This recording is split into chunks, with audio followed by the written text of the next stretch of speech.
더불어민주당의 탄핵소추의 목적과 윤석열 대통령의 비상계엄 선포의 목적을 살펴보도록 하겠습니다. 어떤 일의 옳고 그름을 따지기 위해서 제일 먼저 해야 될 게 뭔가요? 모든 일에는 목적이 있는 법이죠. 그 목적을 살펴봐야 돼요. 그래서 다루겠죠. 더불어민주당을 중심으로 한 국회가 20차례 이상의 탄핵소추를 남발하자 윤석열 대통령은 행정부의 기능을 마비시키려는 더불어민주당을 중심으로 한 국회를 저지하기 위해 비상계엄을 선포하였다. 두 수단은 사회를 혼란에 빠뜨릴 수 있는 극단적인 수단이긴 하지만 헌법에서 보장하는 국회와 대통령의 권한이므로 설사 행사되더라도 아무런 문제가 되지 않는 것처럼 보인다. 그래요. 탄핵소추는 헌법 제65조에 규정되어 있죠. 국회의 권한으로. 비상계엄 선포 역시 마찬가지예요. 헌법 제77조에서 대통령 권한으로 그래요. 명시되어 있어요. 둘 다 그렇다는 거예요.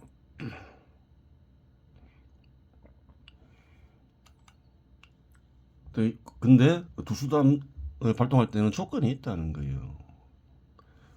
비상계엄 선포는 전시사변 또는 이에 준하는 국가 비상사태 때 발동할 수 있는 것이고, 또 탄핵소추는 어떤가요? 굉장히 엄격하죠. 법률 제정보다 더 엄격해요. 그런데 아무렇게나 탄핵소추를 진행할 수 있는 게 아니라 공직자가 헌법이나 법률을 위배했을 때 경우에 따라 발동할 수 있는 거죠. 무조건 발동하라는 게 아니라 그렇게 되는 거예요. 혼란이 야기되니까 헌법이나 법률이 위배되는 부분이 있다 하더라도 한국에는 사법기관이 있죠. 어지간해서는 사법기관에 맡겨야 되겠죠. 그런 거예요. 둘 다 무조건 발동할 수 있는 건 아니라는 거예요.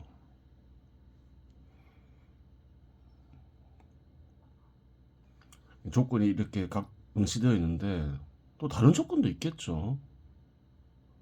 더 중요한 조건도 있는 거예요. 65조 77조에 규정되지는 않았지만 보겠습니다. 하지만 한국은 공화국이다. 헌법 제1조 대한민국은 민주공화국이다. 대한민국의 주권은 국민에게 있고 모든 권력은 국민으로부터 나온다. 공화국이 뭔가요? 사회에는 사적 영역과 공적 영역이 있죠. 사적 영역은 사유를 인정하죠.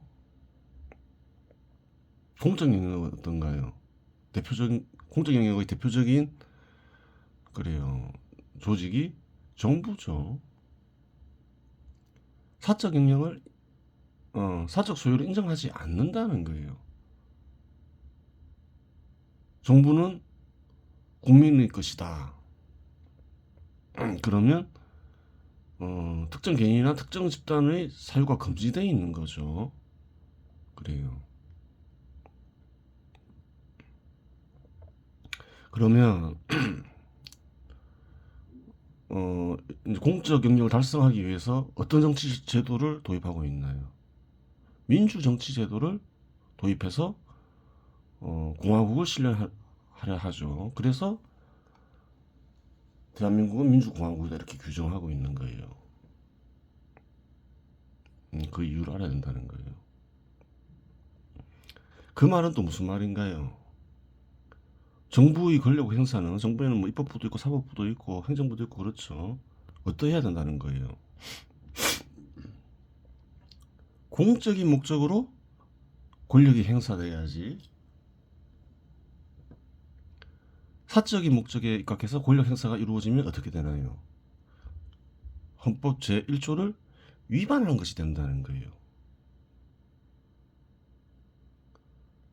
그래요. 그래서 더불어민주당의 탄핵소추 한두 건도 아니고 남발이 있었죠.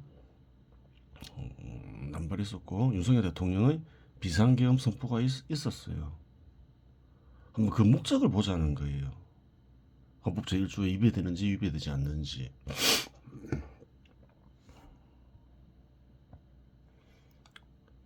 공화국은 무엇인가? 정부는 특정 개인이나 특정 집단의 사유물이 아니다. 정부의주의는 전체 국민에게 정부의 권한은 공적인 목적으로 행사되어야 하고 사적인 목적으로 행사되어서는 안 된다. 그렇죠. 특정 개인이나 특정 집단의 사유물로 인정하면 공화국이 아니죠. 고대 국가들은 대부분 공화국이 아니었죠. 어떤 가문의 소유로 인식되었죠. 근데 공화국에서는 그런 게 금지된다는 거예요. 그래요. 더불어민주당의 탄핵 남발과 윤석열 대통령의 비상계엄 선포 역시 이 목적에서 벗어날 수 없으며 벗어나면 이제 위헌이 되는 거죠. 벗어날 수 없다.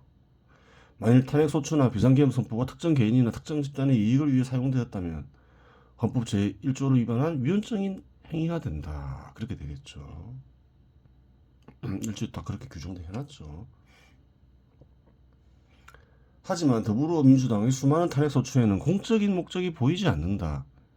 실제 사례를 살펴보자. 탄핵 소추는 어때야 되나요? 그러면 우선 규정에 따라서 공직자의 위헌적이며 위법적인 행위가 발견돼야 되겠죠. 그래요. 헌법이나 법률을 위반한 때 탄핵 소추를 할 수 있으니까 헌법 위헌이나 위법적인 행위가 발견돼야 돼요. 우선 그 다음에 어때야 되나요? 헌법 제1조에 부합해야 되겠죠. 그렇게 되는 거예요. 보겠습니다. 이상민 전 행정안전부 장관 탄핵의 경우 이태원에서 사고가 일어나자 헌법이나 법률을 위반하지 않았음에도 불구하고 탄핵소추를 통과시켰다. 그렇죠. 이상민 전 행정안전부 장관의 위헌적 위법적인 어떤 행위로 인해서 이태원에 사고가 일어난 게 아니잖아요. 근데 탄핵소추를 통과시켰다는 거예요. 첫 번째 조건에 안 맞고 그래요. 뭐 공적인 목적이 있냐는 거예요. 권력 투쟁 과정에서 발동된 거죠. 물론 헌법재판소는 저는 더불어민주당의 탄핵소추를 기각했다. 당연하겠죠. 위헌적 위법적 행위로 인해서 사고가 난 게 아닌데 탄핵소추를 의결했으니까. 이후에도 수많은 탄핵소추를 더불어민주당은 의결했다. 이진숙 방통위원장은 취임 이틀 만에 탄핵당했다. 자기들하고 성향이 안 맞다고 탄핵하고 자기들이 그러니까 쉽게 해서 권력 투쟁에 방해가 된다 생각하고 탄핵한 거죠. 특정 집단의 이익을 위해서 발동했다는 거예요. 그런 식으로 발동하면 어떤가요? 헌법 제1조에 다 위반되는 것이죠. 검사에 대한 탄핵도 계속됐다. 강백신, 김명철, 박상용, 엄희준 검사 등은 민주당 전당대회 돈봉투 사건 수사와 이재명 민주당 대표가 연루된 쌍방울 대북 송금 의혹과 대장동 의혹을 수사한 검사들이다. 수많은 검사 탄핵이 있었는데 주로 어떤 검사들이 탄핵됐느냐? 그래요. 더불어민주당 관계자들을 수사하는 검사들을 탄핵했다는 거예요. 민주당 전당대회 돈봉투 사건이 있었죠. 그 수사해야 될 거 아니에요.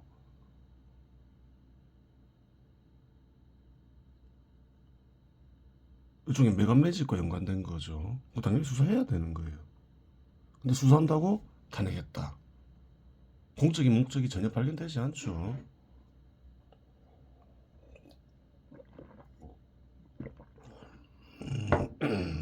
그래요. 이재명 민주당 대표 수사한다고 탄핵 소추하고 그런 식으로 탄핵 소추해서는 안 된다는 거예요. 쌍방울 대북 송금 의혹 수사해야 될 거 아니에요. 대장동 의혹.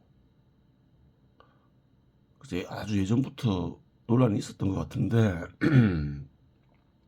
아마 대통령 후보 경선할 때 불거진 의혹이었죠.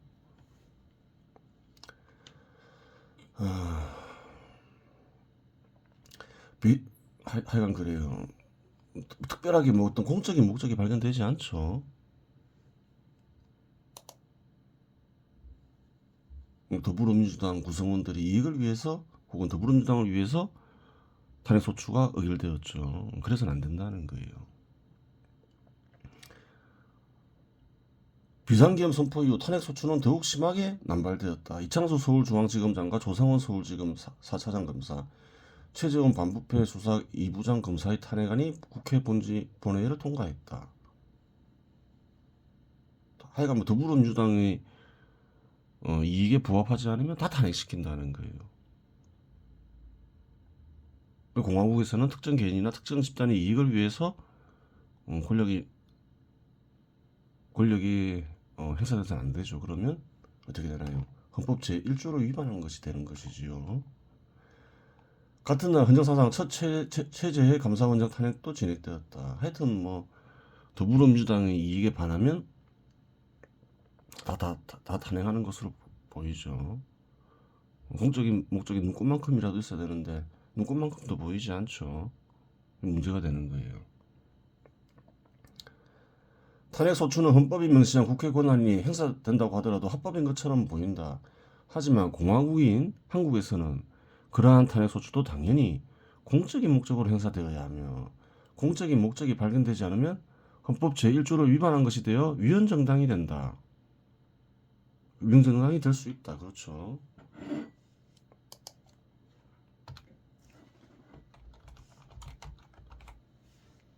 위헌적인 행위를 했다 해서 무조건 위헌정당을 볼 수는 없겠죠. 근데 그 행위가 계속 반복되고 그 목적이 뚜렷하면 헌법을 어기고자 하는 목적이 뚜렷하면 위헌정당이 되는 거죠. 즉 탄핵소추는 공직자가 중대하게 헌법이나 법률을 위반할 때 발동할 수 있으며 동시에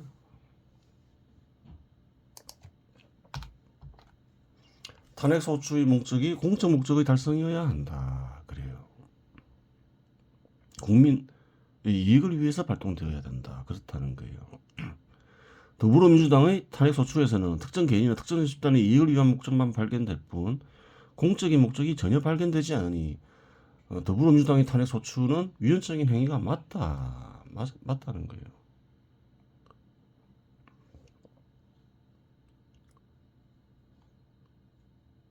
두 가지 목적을 달성해야 된다 했죠. 헌법에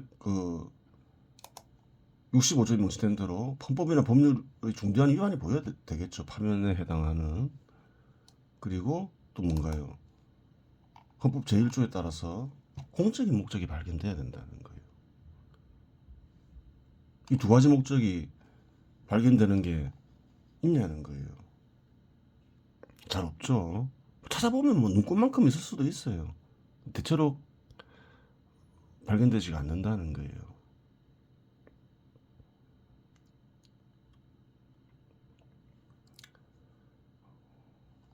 지 밑에만 탄핵하기도 하고 마음에 안 든다고 그렇게 해서는 그렇게 하면 1조를 위반한 것이 된다. 이렇게 되는 거죠.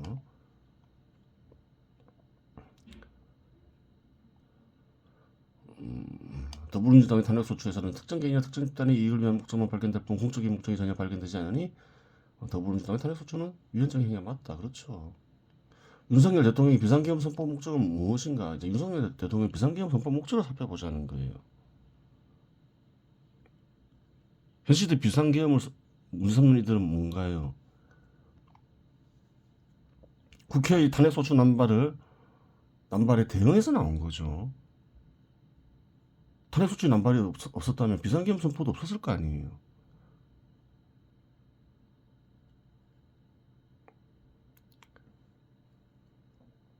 앞에 거를 떼놓고 얘기할 수가 없다는 거예요. 근데 문제 삼는 이들은 앞에 얘기는 안 하죠. 행정부 기능의 정상화와 부정선거 근절이 목적이면 이제 널리 알려진 사실이다. 다 알려졌죠.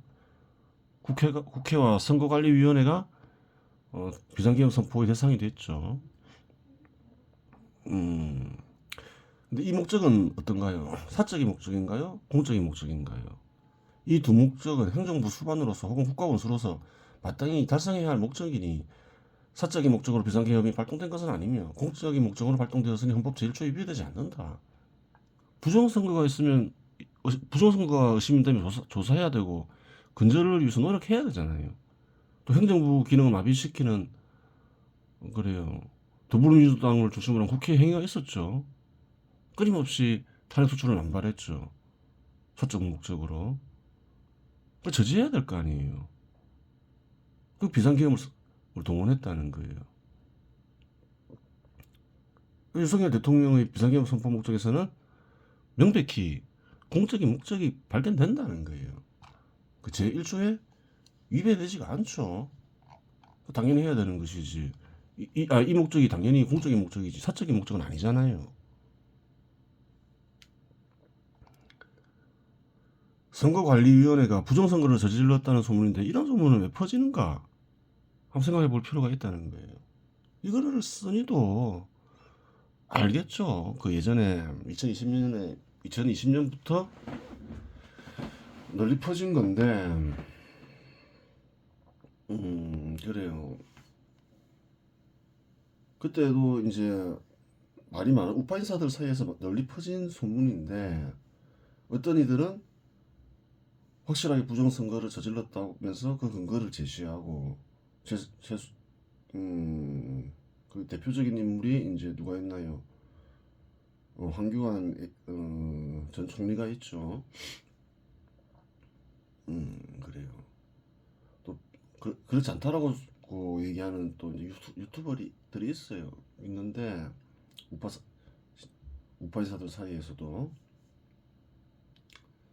뭐 이걸 쓰니도 봤는데 그러니까 이 사람 말 들으면 이 사람 말이 맞는 것 같고 뭐 저 사람 말 들으면 저 사람 말이 맞는 것 같죠. 실상 전문가가 아니면 알 수가 없어요. 물론 이제 조사를 해보고 전문가가 되면 알 수는 있겠지만 이거를 쓰니 또 뭐 그렇게 그 정도로 뭐 정치에 관심 있는 일은 아니니까 조사 안 해봤겠죠. 하지만 그런 부분은 전문가 정도 돼야지 알 수 있겠지만 소문이 왜 퍼지는가 이런 부분을 한번 생각해볼 누구나 쉽게 알 수가 있다는 거예요. 왜 퍼질까요?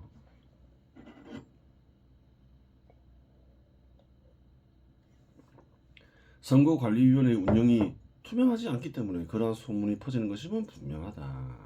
선거관리위원회 운영이 투명하지 않다는 거예요. 저곳에서 무슨 일이 일어나고 있는지 알 길이 없다는 거죠. 왜 이렇게 됐을까? 곰곰하게 생각해 봐야 돼요. 민주정치제도에서는 민주정치제도를 발전시키기 위해서는 선거나 투표가 투명하게 공정하게 진행돼야 되겠죠. 투명하지가 않기 때문에 그런 거예요. 선거 관리가 공정하게 진행되기 위해서는 선거를 관리하는 공직자가 투명한 과정으로 채용되어야 하고 비례에 의해서 채용되면 안 되겠죠. 그럼 비리를 저지를 가능성이 커지겠죠. 투명한 과정으로 채용되어야 된다는 거예요. 투표 과정과 투표 시스템이 모두 투명하게 공개되어야 한다. 당연하겠죠. 하지만 선거관리위원회는 채용 과정에서 수많은 비리를 저질렀다는 그래요. 소문이 있다. 사실일 수도 있고. 실제로 지난 4월 감사원이 중앙과 지방선거인의 자녀 특혜 채용 사실을 전수조사한 결과 1200여 건에 달하는 규정 위반 사례가 적발된 바 있다. 그래요. 이미 알려졌죠. 2024년 12월 14일 데일리야. 채용에 비리가 많다. 재판해보면 알겠죠. 하여튼 비리 의혹들이 있어요. 채용이 그래요. 또한 투표 과정이 투명하게 공개되지 않기 때문에 투표 과정에서 무슨 일이 일어나고 있는지 알 수 없다. 법적으로 전 과정이 투명하게 공개되고 늘 조사 받아야 되는 거죠. 근데 그런 절차를 만들어 놓지 않았다는 거예요. 지금이라도 만들어야 된다는 거예요. 즉 부정선거에 대한 의심을 충분히 지닐 수 있다. 충분히 지닐 수 있는 정황이 있다. 그렇죠. 투명하지 않으니까. 그러면 어떻게 해야 하는가? 투표가 민주정치 제도에서 중요한 이상, 그렇죠. 선거나 투표가 선거관리위원회 운명은 투명해야 하며 누구나 믿을 수 있는 외부기관의 감사를 정기적으로 받아야 하고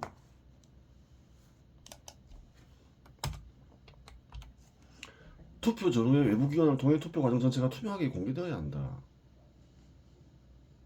그 투명성이 보장돼야 된다는 거예요. 투명성이 보장되지 하지 않으면 언제나 의심을 받을 수가 있다는 거예요. 투명성이 보장되지 않아서 어떤 의심을 품으면 안 되냐는 거예요. 의심을 품는 행위가 되냐는 거예요. 그건 아니라는 거예요. 의심을 안 받도록 투명해야 되겠죠. 선거와 투표가 민주정치제도를 도입한 국가에서 중요한 이상 투명하지 않으면 부정선거를 저지르고 있다는 의심이 대상이 되면 언제든 될 수 있겠죠. 경우에 따라서는 비상계엄 선포의 대상이 되는 것이다. 대통령이 의심하면 조사해보고 싶은데 조사할 길이 마땅치 않다. 의심은 간다. 그럼 비상계엄 선포해서 조사할 수 있겠죠. 대통령 권한이니까. 그렇게 된다는 거예요. 물론 투명하다고 하여 부정선거가 불가능하지는 않을 것이다. 아무리 철저하게 준비하다도 어떤 일에서나 사고가 있기 마련이다. 사람이 하는 일에는 항상 사고가 있고 또 뭔가요? 실수가 있죠. 아무리 투명하게 해도 부정선거는 부분적으로 일어날 수 있겠죠. 하지만 투명하면 문제가 있더라도 사고라고 생각하지 부정선거라고 생각하지는 않을 것이다. 다 안다는 거예요. 사람들이 하는 일에는 실수가 있다는 건 누구나 다 안다는 거예요. 근데 그것을 어떻게 인식하느냐, 그건 또 다른 문제라는 거예요. 약간의 실수만 해서 투명하지 않으면 약간의 실수만 보이더라도 쟤네들 이상한 일을 벌이고 있구나, 부정선거를 저지르고 있구나, 그렇게 생각할 수 있다는 거예요. 그래요. 투명성을 확보할 수 있도록 어떤 조치가 취해져야 하는 건 맞겠죠. 선거와 투표가 이렇게 중요한데 그래요. 투명하지 않게 이제까지 운영되고 있었다는 게 사실은 문제인 거예요. 그래요. 대통령은 나름대로 다른 사람들보다 고급 정보를 많이 받겠죠. 정부의 정보기관들이 있잖아요. 심각한 거죠. 대통령이 의심을 품을 정도라면. 그래요. 목적을 살펴봤어요. 목적상으로 보면 어떤가요? 비상계엄 선포에 간직된 목적을 보면 다 공적인 목적이죠. 행정부 기능 정상화도 부정선거 근절은 공적인 목적이잖아요. 또 행정부 수반으로서 국가원수로서 마땅히 달성해야 할 목적이잖아요. 특별히 이상하지 않다는 거예요. 하지만 더불어민주당의 탄핵소추 목적을 보면 공적인 목적이 발견 안 된다는 거예요. 그 헌법 제1조 위반이라는 거예요. 그래요. 이번 시간에서 마치겠습니다.